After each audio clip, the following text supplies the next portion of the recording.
एक लड़की, एक शिकायत और उसके बाद एक नहीं, दो नहीं, कई मौतें। क्या उन्नाव रेप केस सिर्फ एक रेप का मामला था या फिर ये भारत की सबसे डरावनी न्यायिक कहानियों में से एक है?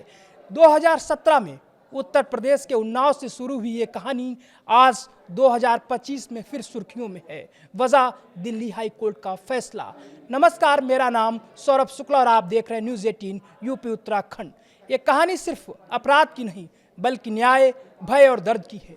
उन्नाव रेप केस ने 2017 में पूरे देश को हिला दिया था। एक नाबालिग लड़की जिसकी आवाज़ दबाई जा रही थी, जिसकी इंसाफ की गुहार पर उसकी ही दुनिया उजड़ती रही। और सबसे डरावनी बात यह कि इस लड़ाई में उसके परिवार और साथियों की मौत की काली छाया का सामना करना पड़ा।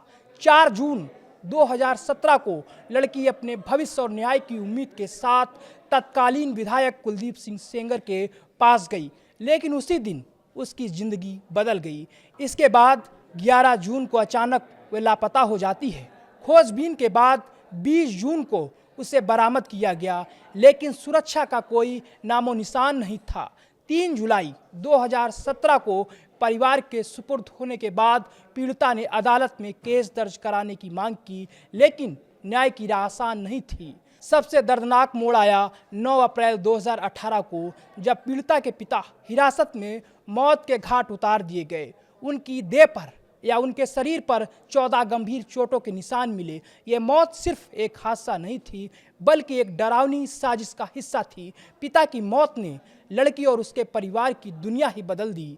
पीड़िता की लड़ाई अकेली नहीं थी, उसके साथ उसका परिवार, चाची, मौसी और वकील भी थे जो न्याय की राह में साथ खड़े थे। 28 जुलाई 2018 को रायबरेली जाते समय कार हादसे में उसकी चाची और मौसी की मौत हो जाती है। वहीं वकील गंभीर रूप से घायल हुए और लगभग 16 महीने कोमा में रहने के बाद 2020 में उन्होंने इस दुनिया को अलविदा कह दिया। इस केस ने साबित किया कि शक्ति और राजनीति का डरावना चेहरा किसी को भी निगल सकता है।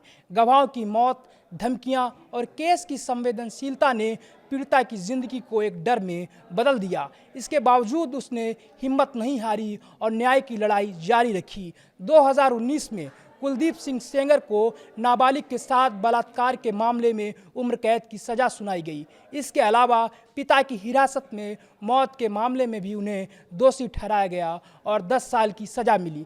लेकिन 23 दिसंबर 2025 को दिल्ली हाई कोर्ट ने उनकी सज़ा पर रोक लगाते हुए जमानत मंजूर कर दी। ये फैसला पीड़िता और उसके परिवार के लिए फिर से डर और असुरक्षा की भावना लेकर आया। ये सिर्फ एक केस की कहानी नहीं है, ये लड़ाई है हिम्मत, न्याय और इंसानियत की। ये कहानी है उन लोगों की जो सच्चाई के लिए अपनी जान की बाजी लगा बैठे। और ये कहानी हमें याद दिलाती है कि न्याय की राह हमेशा आसान नहीं होती, लेकिन उस राह पर डटे रहना ही सच्चा साहस है।